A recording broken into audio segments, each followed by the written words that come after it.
उत्तराखंड में अगले 3 दिन तेज बारिश का अलर्ट। हल्द्वानी सहित कई जगहों पर हो रही बारिश। बागेश्वर में बढ़ा सरयू नदी का जलस्तर, यात्रियों से सतर्क रहने को कहा गया।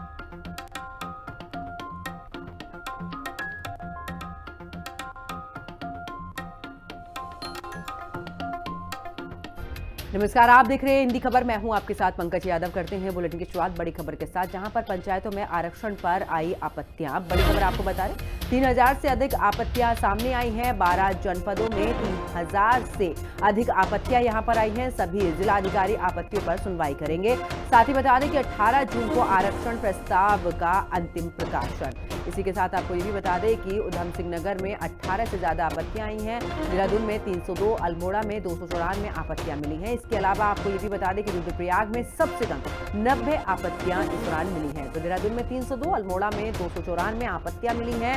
रुद्रप्रयाग में सबसे कम यानी कि 90 यहां पर आपत्तियां मिली हैं। तो पंचायतों में आरक्षण पर आई आपत्तियां। और ज्यादा जानकारी के लिए हमारी सहयोगी शुभांगी हमारे साथ में जुड़ चुकी हैं। शुभांगी, अगर बात करें, क्योंकि देखिए आपत्तियां जो हैं वो जगह जगह से आ रही। पंचायत चुनाव में जिस तरीके से आरक्षण की बात की गई है, देखिए क्योंकि अलग अलग जगह से आपत्ति आ रही है, और अब जिला स्तर पर इन आपत्तियों को सुना भी जाएगा और हो सकता है इस दौरान क्या कुछ समाधान निकले। बिल्कुल, देखिए क्योंकि लंबे समय से पंचायत चुनाव का इंतजार किया जा रहा था और ऐसे में जब प्रशासकों का कार्यकाल खत्म हुआ तो कहीं ना कहीं अब पंचायत चुनाव कराने जो है वो अनिवार्य हो जाते हैं। ऐसे में अब क्योंकि जुलाई में चुनाव कराने की बात कही गई है और आरक्षण सूची जो है वो जारी कर दी गई है, ऐसे में आज से जो है अब जो आपत्तियां आई हैं उन पर सुनवाई भी शुरू होगी। जिलाधिकारी जो है इस पर सुनवाई अब आज से शुरू करेंगे और अभी तक देखिए 3000 से ज्यादा आपत्तियां मिली हैं, जिसमें सबसे ज्यादा उधम सिंह नगर में आपत्तियां देखने को मिली है। 800 आपत्तियां उधम सिंह नगर में आई हैं और सबसे कम जो है वो रुद्रप्रयाग में यानी कि 90 आपत्तियां वहां पर देखने को मिली है। इसी तरीके से अन्य जिलों में भी आपत्तियां आई हैं। कुल मिलाकर 3000 से ज्यादा आपत्तियां अभी तक दर्ज कराई गई है। ऐसे में कई जगहों पर आपत्ति ये है कि पिछली बार जहां पर महिला आरक्षण था, इस बार भी वहीं पर महिला आरक्षण किया गया है। कहीं पर ये आपत्ति है कि अनुसूचित जाति के लिए इस बार फिर से आरक्षण कर दिया गया है। कहीं पर लोग चाहते हैं कि अनुसूचित जाति के लिए ही आरक्षण किया जाए। तो कई तरीके की आपत्तियां हैं जो दर्ज कराई गई है और उन पर आज से सुनवाई होगी और 18 तारीख को ये जो आपत्तियां है, इसके अलावा फिर जो प्रस्ताव है वो फाइनल प्रस्ताव जो है 18 तारीख को जारी होगा। ऐसे में अब क्योंकि पंचायत चुनाव जल्दी कराने हैं, इसको लेकर अब हम कह सकते हैं कि एक प्रोसीजर जो है वो शुरू हो चुका है। इसमें अगर मैं बात करूं तो देखिए, जैसे मैंने आपको बताया कि उधम सिंह नगर में 800 के करीब या उससे ज्यादा जो है आपत्तियां आई हैं। इसी तरीके से देहरादून में 302 आपत्तियां आई हैं, अल्मोड़ा में 294 आपत्तियां आई हैं। इसी तरीके से अन्य जिलों के भी लोग जो है वो आपत्ति दर्ज करा रहे हैं और अब इन्हीं तमाम आपत्तियों का निस्तारण जो है जिलाधिकारी और जिनको जिम्मेदारी दी गई है वो इसका निस्तारण करते हुए नजर आएंगे। बिल्कुल। और शुभांगी, देखिए क्योंकि अभी आपने आरक्षण को लेकर कहा कि जिस तरीके से SC ST की सीटें हम देखते हैं कि बहुत सारी ऐसी जगह होती हैं जबकि उनके लिए ही आरक्षण रहता है, यानी कि वही इस दौरान टिकट ले सकते हैं। और ऐसे में सामान्य वर्ग की अगर हम बात करें या फिर हम OBC की बात करें, और अभी आपने जिक्र किया महिला आरक्षण को लेकर कि महिलाओं की जो भागीदारी है उसको भी बढ़ाया जाए, इसको लेकर भी सीधे तौर पर यह आपत्ति आ रही है। लेकिन ऐसे में अगर सरकार की तरफ से बात करें, आरक्षण को लेकर तस्वीर तो साफ कर दी है, लेकिन अगर अब इस तरीके की आपत्तियां सामने आ रही, सुनवाई होगी, तो क्या इन सब में बदलाव होने की संभावना नजर आ रही है? बिल्कुल, देखिए हम जिस तरीके से देख रहे हैं कि 3000 से ज्यादा आपत्तियां आई हैं, सबसे पहले तो कोशिश यही की जाती है कि जो आपत्तियां आती हैं उनका निस्तारण किया जा सके। जो लोगों के सवाल हैं, जो लोगों की आपत्तियां हैं, उनका जवाब उनको इस तरीके से मिले कि वो संतुष्ट हो। क्योंकि जैसे मैंने कहा कि अभी कई सारी आपत्तियां ऐसी आई हैं जहां पर कई ऐसी सीट्स हैं जहां पर पिछली बार भी महिला आरक्षण किया गया था, इस बार भी महिला आरक्षण कर दिया गया है। कई ऐसी सीट्स हैं जहां पर लोग चाहते हैं कि अनुसूचित जाति को आरक्षण दिया जाए। कई सारी ऐसी सीट्स हैं जहां पर अनुसूचित जाति को आरक्षण दिया गया है, लेकिन जो जनरल कैटेगरी वाले लोग हैं वो चाहते हैं कि इस बार सामान्य जो कैटेगरी वाले लोग हैं उनको भी मौका मिलना चाहिए। तो ये जो तमाम आपत्तियां आई हैं, कोशिश सबसे पहले यही है कि इनका निस्तारण किया जाए और अगर नहीं होता है तो आगे फिर उसके हिसाब से जो है शासन इसका फैसला करेगा। बिल्कुल, शुभांगी हमारे साथ बनी रहिए, आगे भी आपसे अपडेट लेंगे। खबरों में आगे बात करते हैं जहां पर हेली कंपनी आर्यन एविएशन के खिलाफ FIR दर्ज की गई है। आर्यन एविएशन की उड़ानें तत्काल प्रभाव से सस्पेंड कर दी गई हैं। परिचालन SOP की अनदेखी का आरोप है और आर्यन हेली एविएशन के 2 मैनेजरों पर भी केस दर्ज किया गया है।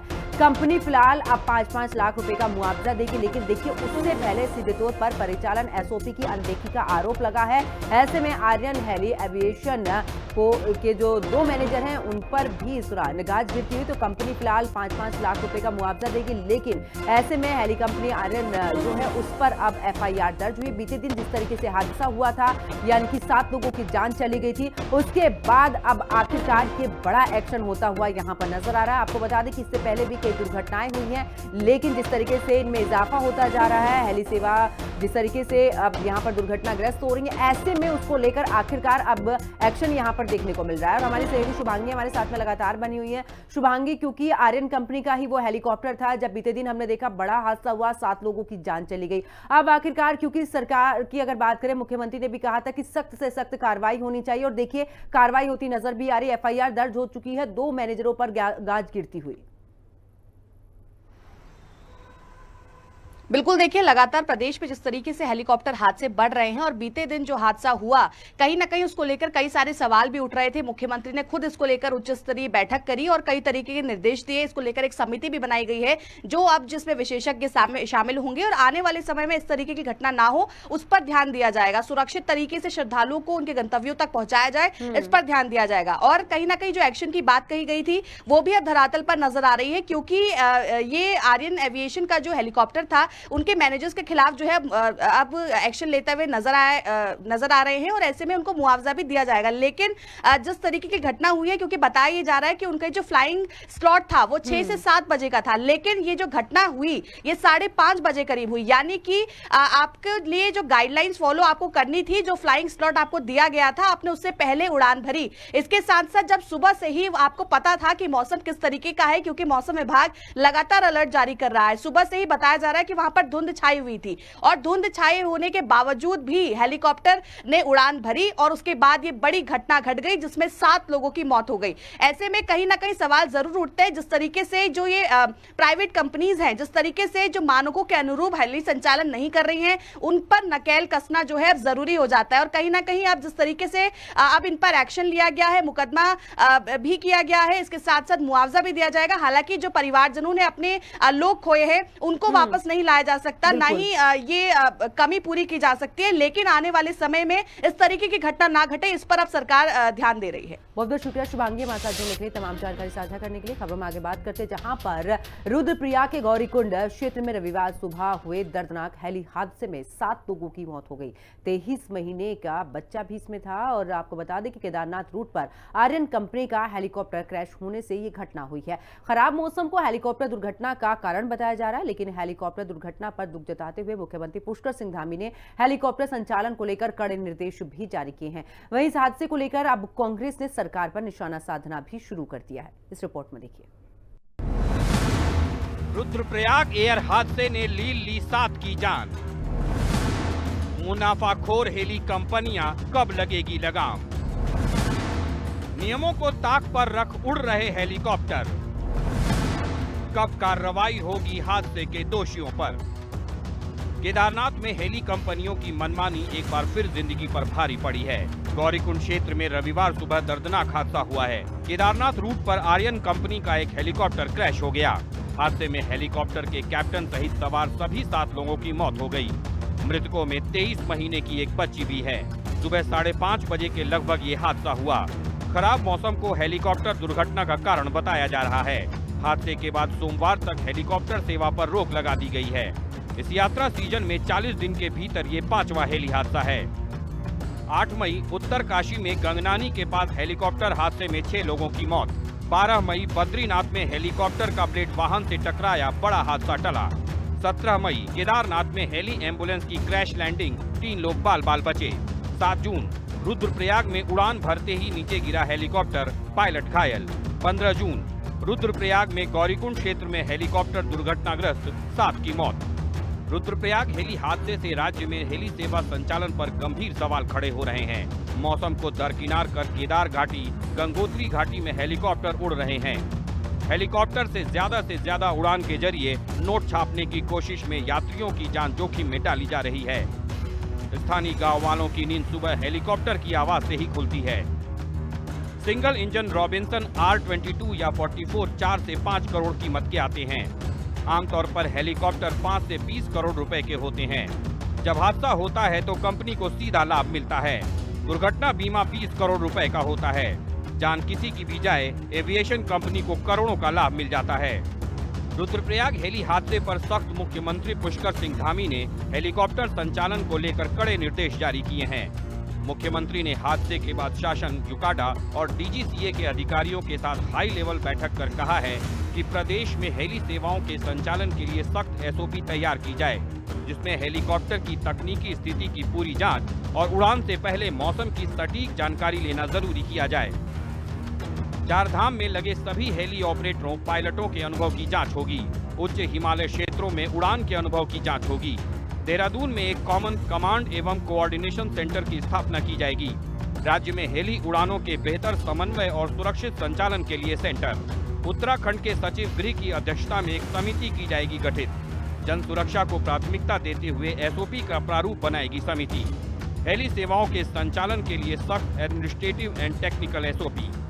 मुख्यमंत्री धामी ने रुद्रप्रयाग में दुर्घटनाग्रस्त हेलीकॉप्टर के संबंध में उच्च स्तरीय जांच के आदेश दिए हैं। मुख्यमंत्री ने कहा है कि हादसे के पीछे जिनकी भी लापरवाही पाई जाएगी, उन पर सख्त कार्रवाई होगी। बैठक में निर्देश दिए हैं कि एक सख्त SOP बनाई जाए, जिसमें किसी भी कीमत पर जो हमारे DGCA के रूल हैं, मानक हैं, उनके मानकों के साथ किसी भी प्रकार का कोई भी ढिलाई न बरती जाए। और जो उच्च हिमालयी क्षेत्र हैं, उच्च हिमालयी क्षेत्रों में चलने वाले पायलटों को उसका अनुभव हो, ये एविएशन कंपनियां भी सुनिश्चित करें। एक कंट्रोल एंड कमांड सेंटर यहाँ पर स्थापित किया जाए और जो इस घटना में दोषी हैं, जिनके कारण से घटना हुई है, उनको तत्काल उनके खिलाफ सख्त कार्रवाई की जाए। वहीं रुद्रप्रयाग हेली हादसे को लेकर कांग्रेस ने सरकार पर सवाल उठाए हैं।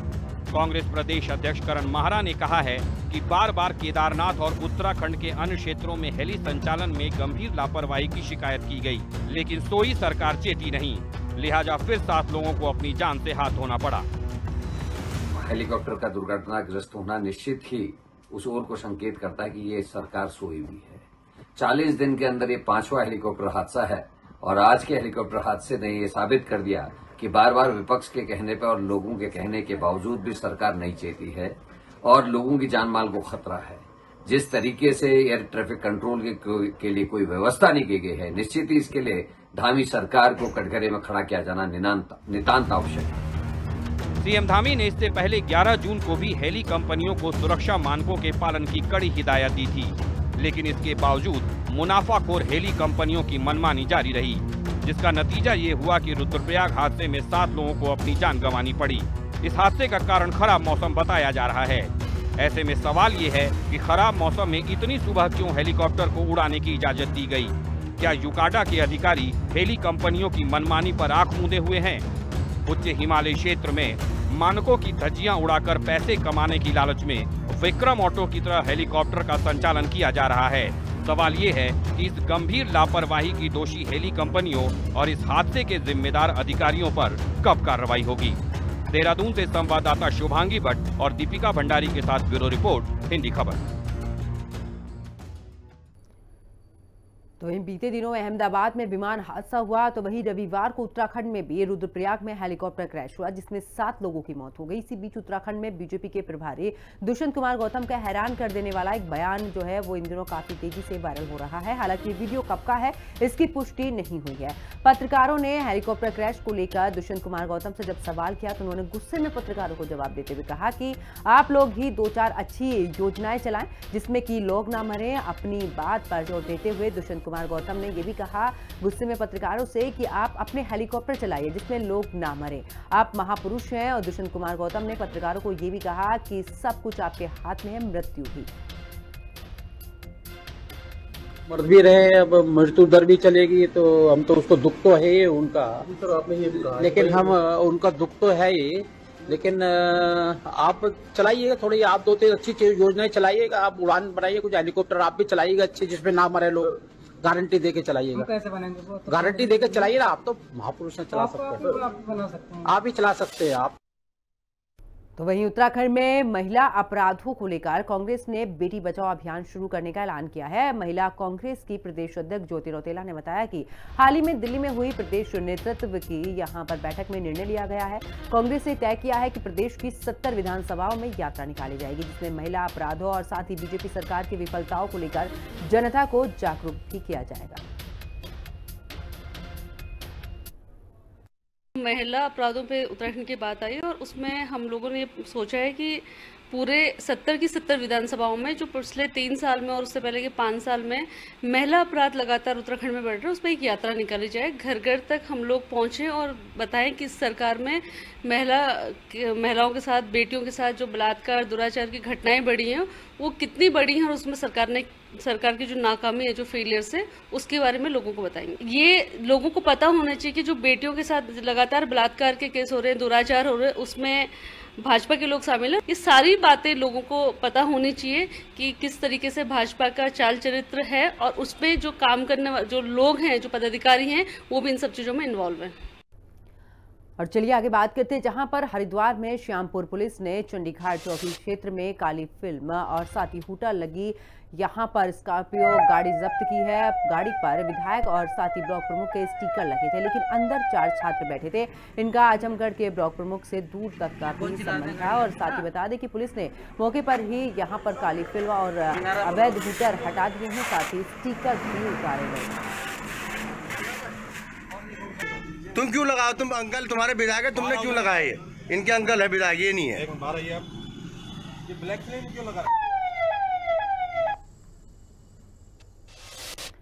और चलिए आगे बात करते हैं, जहां पर गन्ना विकास समिति के चुनाव के लिए नामांकन पत्रों की जो बिक्री है वो शनिवार को शुरू हुई है। दोपहर बाद वापसी प्रक्रिया भी शुरू हुई, जिसमें भारी भीड़ जमा हुई। भीड़ नियंत्रण में कर्मचारी और साथ ही पुलिस के कर्मी भी लगे रहे। चुनाव अधिकारी पुष्कर सिंह पोखरियाल ने भी बताया कि लगभग 975 नामांकन पत्र बिके हैं। 16 जून को वैध नामांकन पत्रों की जांच के बाद उसकी जो सूची है वो जारी की जाएगी और चुनाव 20 और 21 जून को 6 और 5 चरण में पारदर्शिता के साथ संपन्न होंगे। ये सभी सम्मानित सदस्य बड़े शांत स्वभाव के हैं, उनका व्यवहार बहुत अच्छा रहा है। प्रातः 10 बजे से हमारा निर्वाचन सूची, मतदाता सूची और नामांकन पत्रों की बिक्री का समय था। 4 बजे तक हमारे नामांकन पत्र बिके हैं। 975 नामांकन पत्र बिके हैं और निर्वाचन मतदाता सूची भी काफ़ी सदस्यों की जागरूकता के कारण काफ़ी सदस्यों द्वारा मतदाता सूची भी प्राप्त की गई, जिसके आधार पर उनके द्वारा नामांकन पत्र भर करके लगभग आधे नामांकन पत्र भी उनके द्वारा जमा कर दिए गए हैं और बड़ा शांतिप्रिय माहौल है और पुलिस सुरक्षा की कोई आवश्यकता नहीं पड़ी। यह गन्ना समिति के सम्मानित सदस्यों की सूझबूझ और शालीनता का परिचय। उधर विकासनगर के पचवादून क्षेत्र में लव जिहाद के मामले ने उस वक्त तूल पकड़ा जब 2 युवक एक नाबालिग लड़की को लेकर घूमते हुए पाए गए और घटना की जानकारी मिलते ही हिंदूवादी संगठनों ने यहां पर जुड़े कार्यकर्ताओं ने मौके पर पहुंचकर दोनों युवकों को पकड़ लिया और लड़की के परिजनों को सूचित किया। लड़की के परिजनों ने मौके पर पहुंचकर दोनों युवकों की जमकर धुनाई की। पुलिस ने सूचना मिलने के बाद घटनास्थल पर पहुंचकर दोनों युवकों को हिरासत में लिया और उन्हें थाने लाया गया। पुलिस फिलहाल दोनों आरोपियों से पूछताछ कर रही है।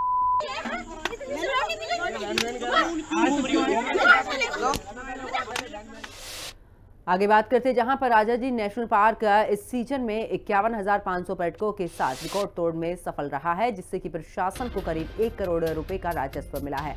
अब पार्क अगले 4 महीने के लिए बंद किया जाएगा और 15 नवंबर को फिर से खुलेगा।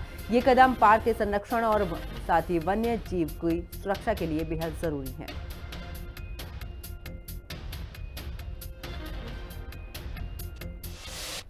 रुक करते बड़ी खबर का, जहां पर उत्तराखंड में भारी बारिश का ऑरेंज अलर्ट जारी है। कुमाऊं मंडल के क्षेत्र में बारिश का ऑरेंज अलर्ट और पिथौरागढ़, बागेश्वर, चंपावत में भी ऑरेंज अलर्ट। इसके अलावा आपको बता दें कि जिस तरीके से उत्तराखंड में मौसम ने करवट बदली है, उमस भरी गर्मी से राहत मिली है। तो ऐसे में कुमाऊं मंडल के क्षेत्रों में भी बारिश का ऑरेंज अलर्ट जारी किया गया है। पिथौरागढ़, बागेश्वर, चंपावत में भी ऑरेंज अलर्ट जारी किया गया है। तो उत्तराखंड में भारी बारिश का ऑरेंज अलर्ट जारी किया गया है। इसके साथ ही जगह जगह पर तेज बारिश और साथ ही हवाओं के चलने की भी संभावना मौसम विभाग की तरफ से जारी की गई है। तो आपको बता दें कि उत्तराखंड में भारी बारिश का ऑरेंज अलर्ट अब जारी किया गया है। कुमाऊं मंडल के क्षेत्रों में बारिश का ये ऑरेंज अलर्ट। उत्तराखंड में मौसम बदलते ही कई जिलों में बारिश जो है वो शुरू हो गई है। मौसम विभाग की बात करें तो येलो और ऑरेंज अलर्ट जारी किया गया है। इस स्थिति की बात करें तो इसे देखते हुए राज्य आपदा प्रबंधन विभाग ने तैयारियां तेज कर दी हैं। इस बार उधम सिंह नगर, बनबसा, चंपावत, हल्द्वानी और साथ ही हरिद्वार जैसे बाढ़ प्रभावित इलाकों में एसडीआरएफ, एनडीआरएफ और साथ ही जल पुलिस की विशेष टीमों को तैनात किया गया है। सीएम धामी के निर्देश पर बाढ़ प्रभावित क्षेत्रों में मॉक एक्सरसाइज भी की जा रही है और साथ ही एसडीआरएफ की 9 अतिरिक्त टीमों को तैनात भी किया गया है। तो देखिए जिस तरीके से अब आखिरकार उत्तराखंड में मौसम का मिजाज बदला है, तेज बारिश जगह जगह पर हो रही है। ऐसे में जो नदियों का जल स्तर है वो लगातार बढ़ रहा है। तो उसको ध्यान में रखते हुए अब आखिरकार आपदा प्रबंधन विभाग ने तैनाती बढ़ा दी है। खुद मुख्यमंत्री पुष्कर सिंह धामी ने भी निर्देश दिए थे कि ऐसे में अब आपदा विभाग को अलर्ट रहना होगा। अतिरिक्त जो कर्मी है उनकी तैनाती की जानी चाहिए। जैसे एसडीआरएफ का है 31 प्लेसेस पे तो नॉर्मली उनका डिप्लॉयमेंट होता है और ख़ासकर जैसे मानसून के जो टाइम आता है हमारे जिसमें ज़्यादा भारी वर्षा होती है 15 जून के बाद में, तो उसके लिए हमारे इनके लिए स्पेशल डिप्लॉयमेंट होती है ताकि ये अपने पूरे रिसोर्सेज के साथ में, जैसे कि उधम सिंह नगर का एरिया हो गया, बनबासा हो गया, चंपावत का इलाका है, हल्द्वानी का इलाका है, हरिद्वार का इलाका है, तो यहाँ पे हम जल पुलिस के साथ में एनडीआरएफ, एसडीआरएफ जो इनकी जो वाटर से मैनेजमेंट से रिलेटेड जो टीम्स होती हैं पूरे इक्विपमेंट के साथ में इनको हम पहले ही इनको डिप्लॉय कर लेते हैं। और साथ साथ अभी माननीय मुख्यमंत्री महोदय ने बड़े क्लियर तौर पे निर्देश दिए हैं कि हम इन सभी जिलों में जो भी क्रोनिक एरियाज हैं, जो फ्लड से प्रभावित एरिया है, तो उनमें हम पूरी मॉक एक्सरसाइज पूरी प्रॉपर्ली चलाएंगे। एसडीआरएफ की टोटल 40 टीम्स हैं, 31 टीम्स उनकी स्टेटिक है और 9 टीम्स हमने और लगाई हैं। तो वहीं इस साल फॉरेस्ट फायर सीजन बारिश के साथ में खत्म हुआ और साथ ही जंगलों में आग की घटनाएं भी काफी कम हुई हैं। 2024 में 216 आग की घटनाएं हुई, जबकि 2023 में ये जो संख्या थी वो 696 थी और इस साल 1706 हेक्टेयर जंगल जो था वो जलकर खाक हुए, जबकि पिछले साल 821 हेक्टेयर था। बारिश ने नमी बनाए रखी जिसमें कि आग फैलने में कमी आई। ये उत्तराखंड के लिए एक राहत की खबर है। तो देखिए जिस तरीके से वन अग्नि की घटनाएं लगातार बीते कुछ सालों से बढ़ती जा रही थी, लेकिन इस साल ये घटनाएं थोड़ी कम हुई है और ऐसे में अगर प्रशासन की बात करें तो लोगों को जागरूक भी किया गया था। उसके बाद आखिरकार ये जो है वन अग्नि की घटनाओं में कमी आई है। इसके अलावा अगर कुल मिलाकर बारिश की बात करें तो बारिश की वजह से नमी बनी रही है और ये भी एक सबसे बड़ी वजह रही है। खबरों में बात करते हैं विकासनगर की, जहां पर सड़क हादसे में 3 लोगों की मौत हो चुकी है। अज्ञात वाहन ने स्कूटी को टक्कर मारी है। हादसे में स्कूटी सवार 3 लोगों की मौत हो चुकी है। जमनपुर इलाके में हुआ है ये हादसा। तो बड़ी खबर आपको बता रहे हैं, जहां पर विकासनगर में सड़क हादसे में 3 लोगों की मौत हो चुकी है। अज्ञात वाहन ने स्कूटी को टक्कर मारी है। हादसे में स्कूटी सवार 3 लोगों की मौत हो चुकी है। तो जमनपुर इलाके में ये हादसा हुआ है। इलाके में यह हादसा जहां पर स्कूटी सवार 3 लोगों की मौत हो चुकी है। यहाँ पर एक बड़ा हादसा हुआ है और आपको बता दें कि अज्ञात वाहन ने स्कूटी को टक्कर मारी है।